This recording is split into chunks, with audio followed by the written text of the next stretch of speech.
Dave Isay is the founder of StoryCorps and its parent company, Sound Portraits. Over the past 2 decades, his radio documentary work has won nearly every award in broadcasting, including 5 Peabody Awards, 2 Robert F. Kennedy Awards, the Edward R. Murrow Award, and 2 Livingston Awards for young journalists. Dave Isay has also received a Guggenheim Fellowship, a MacArthur Fellowship, and a United States Artist Fellowship. He is the author or co-author of 4 books based on Sound Portraits radio stories, including Our America, Life and Death on the South Side of Chicago, Flophouse, and the editor of Listening is an Act of Love, as well as Mom. So please welcome Dave Isay.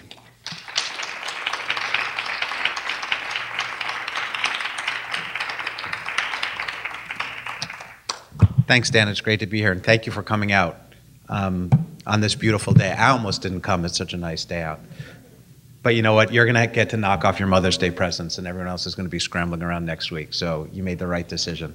I'm so happy to be here at CJM with who's been a beloved partner of StoryCorps. We're so happy to have a permanent booth here in San Francisco, and a lot of folks from StoryCorps here, and some folks from Mom are here. So happy to see them and meet them. That's one of the really fun things about getting out of my office in Brooklyn, where I spend a lot of time fundraising for StoryCorps, and going out on a book tour like this. I get to meet all the people in the book, which is just such a privilege and pleasure. So just curious, can anybody who's in the book actually raise their hand so I make sure that I met everybody? Hi, Danielle. And if you've actually participated in StoryCorps, I'd be curious, can you raise your hand? Great. And if you're on StoryCorps staff? Yay, StoryCorps staff. How about if you listen to StoryCorps on Friday morning? Okay, great. And who here's never heard of StoryCorps and doesn't know what they're doing here? Okay, so I don't have to tell you what StoryCorps is. You know that StoryCorps is the simple idea that started 6.5 years ago when we put a booth in Grand Central Terminal where you bring, oh, hi, Matt, where you bring, and I just want to also say thank you to our wonderful partner, radio partner, KLW, which is such an amazing, incredible station and such a resource here in San Francisco. A station that understands the importance of community engagement, and that public radio is about listening to voices, listening to all voices, and we're a public service that's for everybody, and we're so proud to be partners with you. Thanks, Matt. So StoryCorps started 6.5 years ago in Grand Central. Simple idea, we put a booth up just like this booth out here, where you bring anybody you want to honor by listening to their story, a parent, a friend, a mom, your bus driver. You bring them to the booth, you're met by a facilitator, and there are a bunch of facilitators who are here who talk to you about StoryCorps, bring you into the booth, close the door, and you sit across from your loved one for 40 minutes, look them in the eye. The facilitator's in the corner with 2 CD burners, and you listen and you talk. Most people have use of 40 minutes to leave a legacy. Think of it that way, to talk about the big life issues, how people want to be remembered, what are the most important lessons they've learned in life. At the end of 40 minutes, 2 CDs have been burned. One goes home with you. The other stays with us and goes to an archive at the Library of Congress, so your great-great-great-great-grandkids can someday get to know your grandmother through her voice and story. Started in Grand Central as a crazy idea. 6.5 years later, I guess it's still a crazy idea, but it has grown a lot. We've done about 30,000 interviews with 60,000 people, and we're just getting started. I am going to play a bunch of stories, and I'm happy to answer questions today, and we're also going to invite some of the people who are in the book, Mom, to come up and read. And I'm going to start with a very, very early StoryCorps story that is not in the book, but just to give you a sense of what happened in kind of the early days of StoryCorps. And this is a mom story. And it speaks to something that the facilitators will tell you happens a lot, and I think you probably know from listening on KLW on Friday mornings, that the microphone gives you the license to have conversations, to ask questions you don't normally get to ask. So that's what happened here when 10-year-old Caitlin Seaver brought her mom, Lynn, to the booth. Caitlin was 10 years old at the time. This is within the first 30 days when we opened StoryCorps, maybe less than that. She was 10. 10 is kind of the cutoff age. We don't have kids younger than 10 come into the booth. We've learned the hard way. But Caitlin was very much in the StoryCorps spirit and used this as an opportunity to ask her mom, Lynn, who's a lesbian, questions that she hadn't asked her before. I'm Caitlin. I'm 10, and today's the 10th, and right now I'm being interviewed. by my mom, and I'm also interviewing my mom too. How would you describe yourself? I describe myself as nice, beautiful, caring, can be stubborn, picky about friends. What do you want to see yourself do when you're a grown-up? What do you imagine? What would make you happy? I think I might want to be straight with a nice husband, and I think I would like to travel quite a bit. But of course, I don't have any idea what it's like to have kids, because I am a kid myself. I have a question for you. Yeah. How has being a parent changed you? Oh my God. Being a parent has made me be much more responsible and made me really think about someone other than myself. I mean, can I tell you a little secret? Yeah. I used to always worry about dying. I used to have this like huge fear of dying. Brain bug. Yeah, I had this huge brain bug. And when you came into my life, the brain bug just flew out the door. Bye-bye. I know. And I think it really was because I stopped like having all this focus on myself, you know, like me. Suddenly there was you. You know, this thing's really helping me because there are some things which I was curious about, and now this recording thing makes me really think that whatever you're saying is true. Yeah, well, this is very important, this recording. There's no point not to tell the truth. How many partners did you have before Anita? Well, okay, I had male partners and I also had female partners. I know, I just want to know how many. So I probably had about 12 girlfriends or boyfriends before I met Anita. Do you really, truly love Anita? Very much. With all my heart. And how about me? Do you really, truly love me? Oh my God. With like my heart, the next door neighbor's heart, the people around the corner's heart, with everything I have, I love you. Honestly? Honestly. Okay. Do you want to ask me anything else? Do you love me? Oh, stop it. Of course I love you. There you go.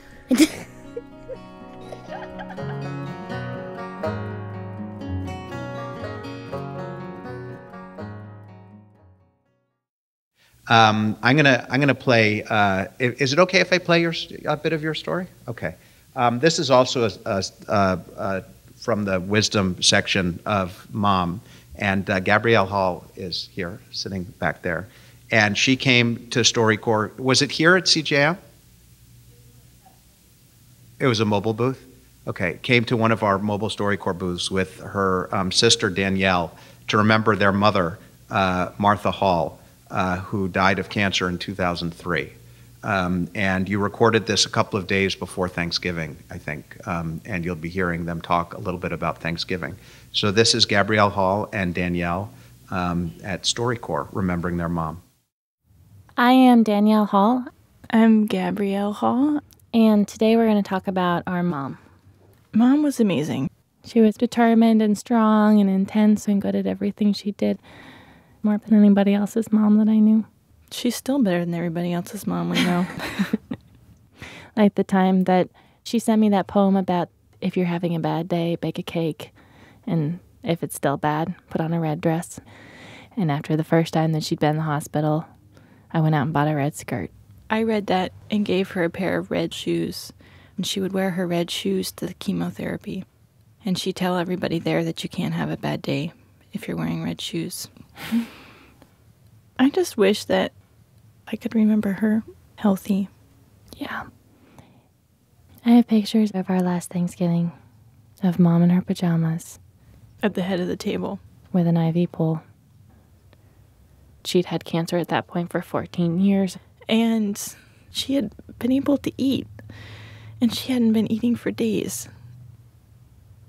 And it was the last meal she had. We had 10 days after that. Everyone knew she was dying. And that really kind of shifted our whole perspective of Thanksgiving, that we really had stuff to be thankful about, that we had Mom. The last time I saw her, I'd been telling her that we were going to be okay, that you were going to be okay, and we would take care of everybody. But she had done everything she could to teach us and love us and raise us, and it was time for her to let go, that we loved her, and she'd always be with us. That makes Thanksgiving really special, that we're spending it together. And Before we eat, we will go around and say what we are thankful for. And it's not something minor. And Thanksgiving's a good time for us to remember.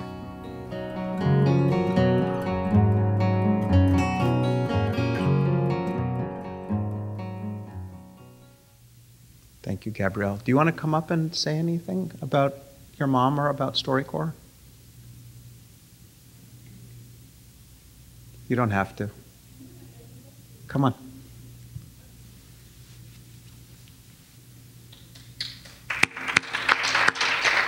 Thank you. Nice to meet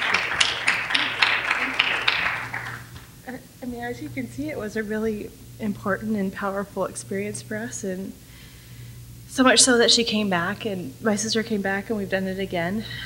One thing that I wanted to say is that we've seen the book piece, and I just really appreciated how well the piece on the radio was edited. You know, we were there for 40 minutes, but I really felt like they captured the essence of what we were saying, and you could tell by the tone of my voice, like I'm obviously upset, and I mean, it's emotional talking about my mom, and I feel like the radio really captured that, and that looking at the book, well, I love that you can see our words written. It doesn't capture it in the same way that the spoken word does, and it just makes me appreciate all the more the oral history part of it and the listening part of it, much more so than the visual part of it. But that it's been a really special experience for us, and it's been a lot to us to be a part of it.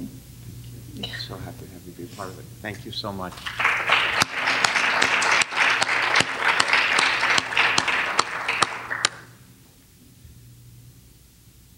We have another person who just walked in from the wisdom section of the book. This is another really amazing story, and I'm going to ask Janella to come up and read from the book, if she would. Janella LaRose and her daughter Cosima. Is Cosima here? Oh, hi. Came to the StoryCorps right before Cosima was going to have her first baby, which I guess is this baby? Oh, he was in the room, okay. And Janella talked about being a single mom on a Native American reservation and deciding to become an apprentice carpenter and eventually a very successful union carpenter, and did a gorgeous interview with her daughter. And so, were you about to have a baby during the interview? Oh, you had already given birth. Okay, to talk about being a mom. And I'm going to ask Janella to come up and read from this from the book. Thank you. Oh, what a cutie. I have my security blanket here. Where did you record the interview? In the American Indian Child Resource Center in Oakland. Okay. Yeah. Great. I just have to say, when I, we thought, oh, well, we'll do this interview, no problem, they won't choose us. And our friends came in and they did the interview, and they were coming out and they go, it's brutal. And I said, well, they're going to score here because I cry every day and I haven't cried yet. So, but anyway, when they sent me the text, I couldn't read it. I just was really still like, oh, I can't read it. So let's try and get through this. But this little guy, the producer, was saying, I talked to somebody in New York, and she says, oh, well, someone will have to watch the baby, because he was 3 months old, because there's no babies in the studio. We can't have and he was great. It was perfect. Held him the whole time. That's a 10-year-old. Yeah. Oh, okay. As a parent, you can make a lot of mistakes, but you can always fix them. If you say something that you didn't mean, just say, I didn't mean that, and I was upset. So I'm probably going to cry. Just fix it right away, because people carry things inside and don't want that. You'll make mistakes. You're a human being, so just forgive yourself and move on. I know there's been days when I raced home and tried to get dinner on the table, and somebody's lost their bus pass, somebody's done this, somebody's done that, and none of that matters. What really matters is that you keep your cool with your children. The house being clean, forget it. It doesn't matter. Having dinner on the table, it doesn't matter. If you're stuck and it's raining and you're in the car, have a picnic in the car. I know this for a fact. it'll mean more to your children than rushing home, screaming at them and trying to get dinner on. The baby can be in his car seat and you can sit in the back seat with them and you'll have a beautiful time that he'll remember forever. Thank you. Yeah. That's my daily cry. Thanks, Janella. Thanks, Cosima. The second part of Mom is called Devotion, and it's about a dozen stories of moms being interviewed, moms being remembered, where the theme of devotion is present, although I guess it's probably present in all the interviews. I'm going to hopefully play a story from Devotion, which should be track 7, and this is Jerry Johnson, who recorded an interview with his mom, Carrie Conley. Carrie Conley was 80 years old when she recorded this interview. It was recorded in Detroit, and she raised 6 kids as a single mother working at a hospital in Detroit as a tray girl, which meant that she would bring food to people and occasionally work in the kitchen. So here's a brief excerpt of Jerry Johnson and his mom, Carrie Conley. We always loved Christmas. And I cannot remember one Christmas that I didn't feel like I was the luckiest kid in the world, even though now I realize we had hardly anything in terms of money. How'd you hold that together? Well, you know, we got one sick day a month. And if I was sick, I would still go to work. I was saving those days for Christmas. And at Christmas time, then they would pay me for those days. And you know, around the 1st of December, all the rich peoples, they would clear out their children's toy chests. And they would take all these nice toys to the Salvation Army. And I would go there, and I would get me a huge box, and I would go around and pick out nice toys. And I would get that for a couple of dollars. And then I would use the other for fruit and for food. And so it seemed like we had a big Christmas. Mm-hmm. But I never did tell you it was a Santa Claus, because I said that I cannot give no man credit for what I'm working. I know I speak for the rest of the kids who aren't here in telling you how much we love you and how much we appreciate the sacrifice that you went through and the guidance and leadership that you are teaching us. And I think it's helping us all be better parents. You know, my whole heart was my kids. And the Lord blessed all of them. And I'm so grateful.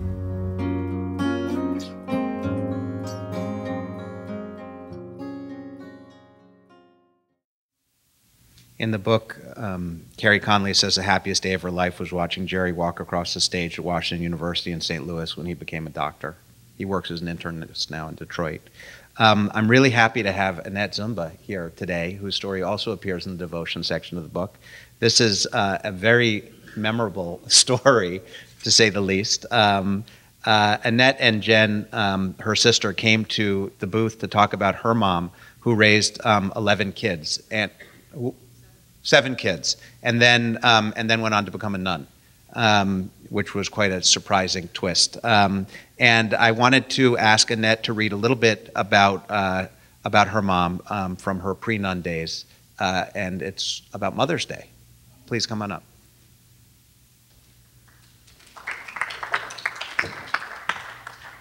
Well, thank you very much, Dave, for all the good work that you do. Thank you to the museum, to all of you who have come, to Danielle and Gabrielle, Rebecca, Carol, Danielle, and it's so lovely to meet other people who have told these stories. I remember Mother's Day. We were very young, and she took us to a park. It was all 7 of us. Everybody's pushing each other, and we're all laughing, and it's all very fun. And she asked us to please call her Mrs. Zumba on Mother's Day. So we would be swinging on the swings. Mrs. Zumba, could you push me? Could you push me? Mrs. Zumba, look what Rick is doing. Mrs. Zumba, Mrs. Zumba, Mrs. Zumba. And a person came by and said, oh my God, it's Mother's Day. Are you doing this for a friend of yours, taking care of her kids? And she goes, well, no, these are my children. And I remember the woman was just looking at her, and with a deadpan look, my mother said to her, well, what do your children call you? Joanne and I, because we were the oldest, we got it. And we knew that Mom was just tired of 7 kids saying Mom 140 times a day apiece over the course of 18 hours. She had had enough, and for one day, she just wanted to be called something else. I recognized at that moment that Mom was her own person, despite the fact that we lived in an Square-foot home with one bathroom and all the girls in one room and all the boys in another. Can I say something? Please, and I'd love you to try. I'd love you to say. Go ahead and say something. I'd love you to talk a little bit about when your mom became a nun as well. Okay. First, I wanted to say that I had not seen the story till yesterday. I didn't get an advance copy, so I was reading. I go, "Well, these are cool. The stories that they pulled. That was really nice." My mom raised pretty much 7 kids by herself, and we were born Catholic. My mom had 7 kids in 8 years. They wanted 10. My parents got divorced in the 1970s during the Vietnam War. My mother left the church and took all the children with her. She was very upset with the church and its stance on civil rights and the Vietnam War. And many years passed, and when she was in her 40s, she said that one day she was in her home in Shell Beach, and it was the middle of the night. My mom is a typical New Yorker from the Bronx. And a voice came to her, she says, that was otherworldly. It was something that was not male nor female. It was neither animal nor songbird. And it said, "Jane, you know what I want you to do." And my mother, being a typical New Yorker, saying, "Who the is in my room?" And then it came back again and said, "Jane, you know what I want you to do." And she knew at that moment that she had to go find other nuns and find priests and say, is this the reality of a calling? And it truly was her calling. She has always taken care of the dying, the sick, and the elderly. We were Catholics in a very, very small Nashua, New Hampshire town, and the 3 Jewish couples that were there were my parents' best friends because there was a little bit of New York that was back there. And when my mom became a nun, she literally had to divorce herself from her children, and we understood that. I think probably from those Mother's Days when she said, "Call me Mrs. Zumba," we separated ourselves as her children. Because you just don't know what's going to happen in life. And I think that's what makes the story so relevant to us, is because we identify with the sorrow, and we identify with the joy, and we identify with their sacrifices, and we live with those stories for the rest of our life. So my mom was a nun for 19 years, and she had a little falling out with the church. And so now she's nice and retired up in the state of Washington. Nobody in our family knows about this book. They didn't know about the interview. So on Mother's Day, I'm sending the book ahead of time to the florist, and the florist is going to deliver it to my mom, and it's going to be addressed to Mrs. Zumba. And I owe that all to you. So thank you very much. Thank you.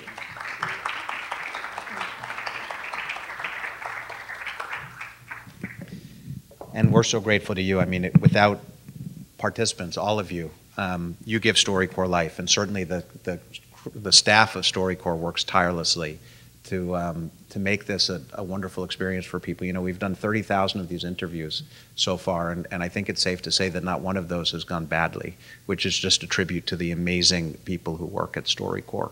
I talked to the facilitators, some facilitators in New York before leaving. As you were speaking, it made me think of a conversation I had with some facilitators before leaving New York a couple days ago about what the experience is like doing these interviews about moms for them.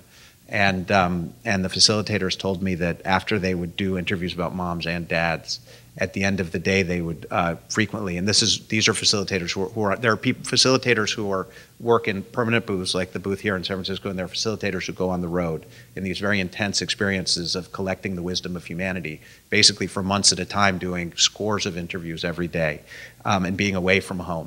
And I asked some of these mobile facilitators what it was like, and they said that at the end of the day, when they'd hear these interviews with moms, they would call home and call their mom just to say thank you and say I love you. And I hope that's the feeling people get after reading this book. That's the feeling I got. When you write a book like this and then you put it away for 9 months as it's getting published, and then you pick it up again. And I did pick up the phone and call my mom and tell her how much she meant to me.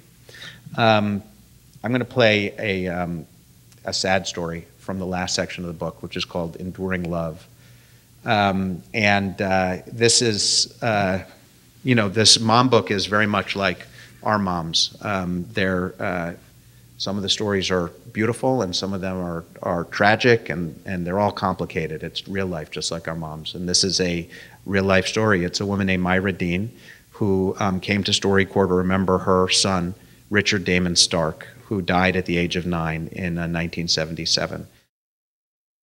People used to ask him what he wanted to be when he grew up, and he used to tell people he either wanted to be a marine biologist or a garbage man. He wanted to be 10, and he didn't make it. A guy had been hot rodding through our neighborhood. The car flipped over, and it landed on Rich. And all I can remember is they had pulled the driver out, and he kept saying, "Oh, my God, what have I done? What have I done?"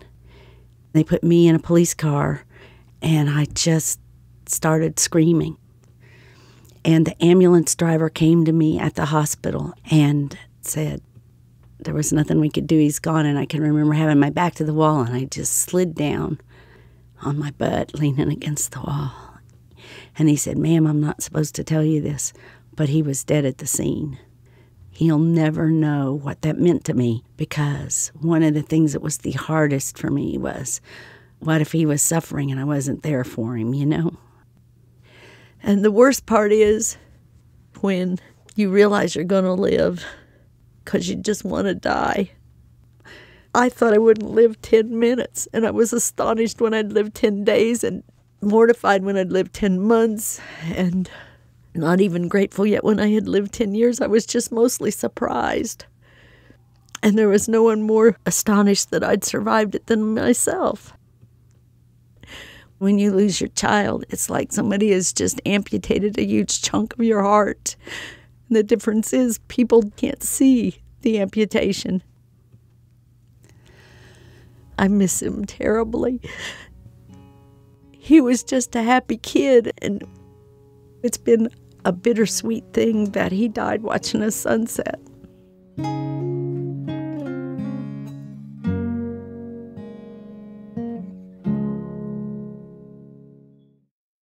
When writing a book like this,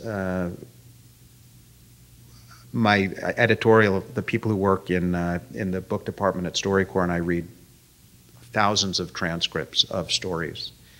And there was a story that I read that when I read it, I knew instantly that it was going to end this book. And we're talking about 35, 40 stories out of 30,000 stories. And I'm really happy to have Rebecca, is it Pusment here, who came to StoryCorps with her mom, Carol. Or did we come to you? Was it in a? Okay, we have a project, as Dan mentioned, about where we have a number of special initiatives through StoryCorps. The first one we launched was for families who lost a loved one on September 11th to come in and remember that loved one, and every family who lost a loved one is coming to StoryCorps to do that. We have an African American initiative called GRIO, which now stands as the largest collection of African American voices ever gathered. We recently surpassed the incredible slave narrative collection at the Library of Congress that was recorded during the WPA. To become the largest collection of African American voices. A project called Historias, which is collecting the stories of Latinos across the country, that launched about a year ago, and a memory loss initiative for families who have a loved one with Alzheimer's. And Rebecca and Carol did a really amazing interview when Rebecca was about to have her first baby. Daughter or son? Daughter. I'm going to ask Rebecca to come up and read a little bit.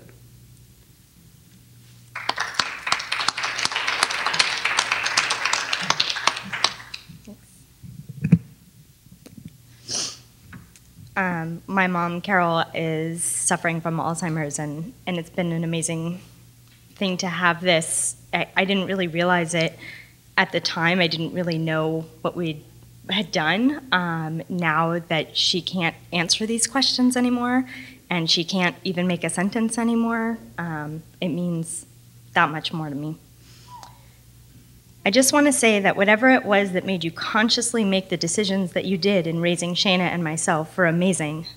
I just remember thinking, I could probably tell Mom anything and she'd be okay with it.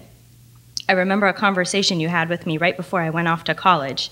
We were sitting on your bed and you spilled the beans about how there were times that you had made mistakes and you didn't feel that you could tell your parents about it, so you had to figure out how to get out of it on your own. You said that no matter what happens, even if it's horrible, even if it's terrible, and I can solve it on my own, I should still tell you and we'd talk about it.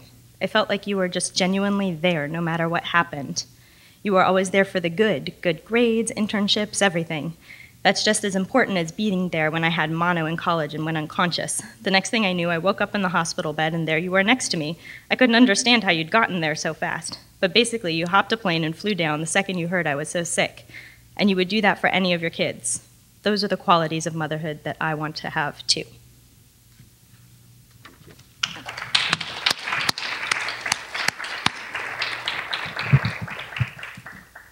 The interview ends with Rebecca asking her mom to sing the lullaby that she used to sing to Rebecca every night before she went to sleep, and she sings it.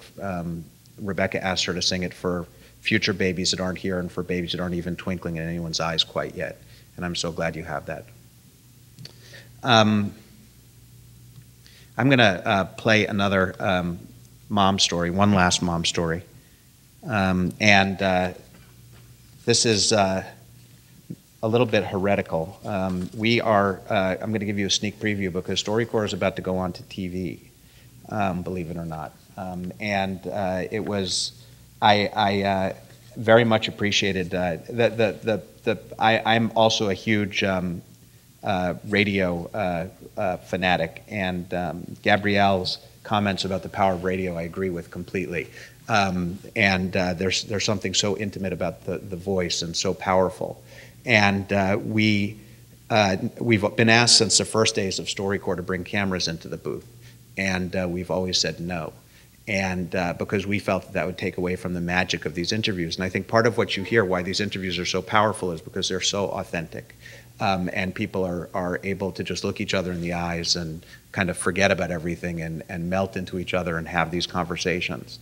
But about a little more than a year ago, one of the facilitators came into my office and said, I want you to see what my brother and I have done. He's a young kid. His brother is a swim instructor at the Y.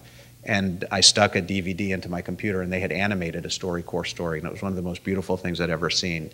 And not only didn't take away from the magic, but I think adds to the magic. Starting this summer on PBS, you're going to start seeing animated StoryCorps stories, and I'm going to give you a sneak preview now of that very story that he put into my DVD. This is a mom story. It's Josh Lippman, who came to StoryCorps with his mom. Sarah and Josh had a conversation about Josh's Asperger's syndrome, and as you may know, Asperger's is a form of autism where kids are very socially awkward and often have obsessions with maybe learning all the train lines or obsessed with brands of doorknobs or whatever. And in this case, Josh is obsessed with animals, and he was one of the few people who didn't use our question generator, which is on our website, to come up with questions, but wrote his own questions. So this is the very first animated StoryCorps, and it's Josh Lippman and his mother, Sarah.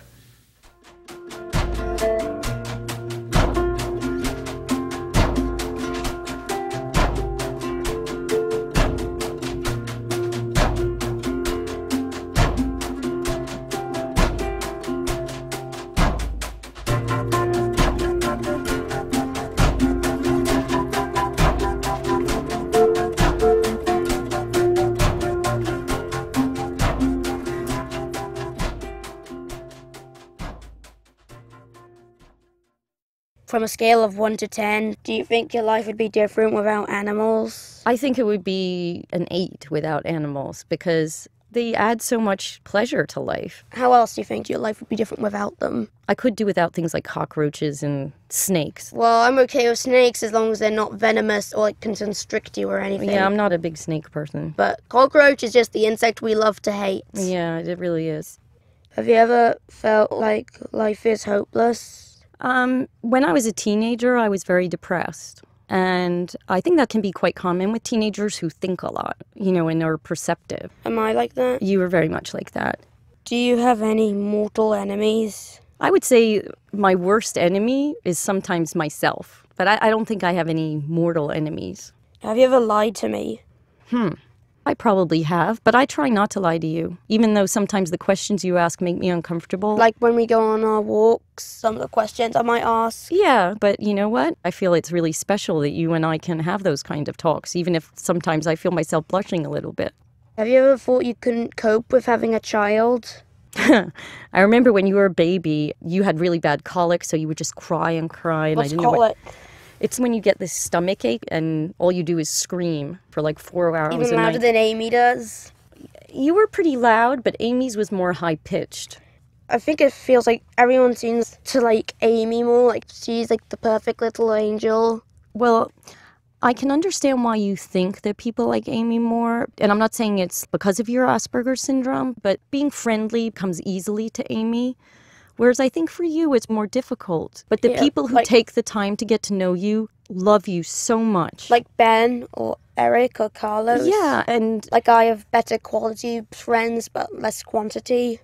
I wouldn't judge the quality, but I think... I mean, like, first thing is, like, Amy loved Claudia, then she hated Claudia, she loved Claudia, then she hated Claudia. Part of that's a girl thing, honey. The important thing for you is that you have a few very good friends, and really that's what you need in life. Did I turn out to be the son you wanted when I was born? Like, did I meet your expectations? And you've exceeded my expectations, sweetie, because...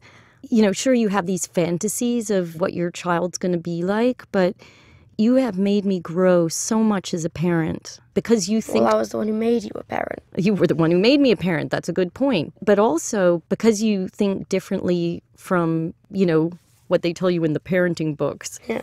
I really had to learn to think out of the box with you. And it's made me much more creative as a parent and as a person. And I'll always thank you for that. And that helped when Amy was born. And that helped when Amy was born, but you were just so incredibly special to me. And I'm so lucky to have you as my son.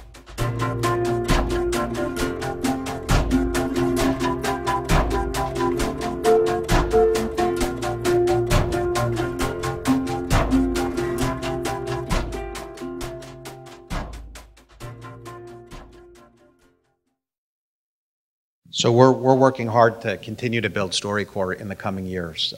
We wanted this to become an American institution that touches the lives of every American family, and part of what we're going to do is bring these animations into schools as kind of a gateway drug to get kids to listen to the actual audio interviews. And I hope that everybody will not only buy books for Mother's Day, but will help spread the word about StoryCorps, because we're trying to do something that is, I think, really important here, all of us. And we're at the beginning of something important, which is recognizing that our stories, the stories of everyday people, are as interesting and important as the kind of nonsense sludge we're fed through our TV sets every day about celebrities and all that kind of stuff. The importance of listening. The fact that listening to someone doing an interview like this tells people that they matter and won't be forgotten, which is all we really want to know. And listening to stories like this, whether it's Myra Dean talking about losing her son, any of the Zumbas, any of these stories, just remind us of how lucky we are to be alive and to appreciate every single day, and helps, I hope, clear some of the cobwebs away of the media and the culture that the poison parts of the culture that are around us so much in places other than public radio, thank goodness. I've run way over, so I'm happy to answer one question, and then if anybody has a question, and then I'm happy to knock off your Mother's Day gifts. Any questions? Okay, thank you so much. Thanks for coming.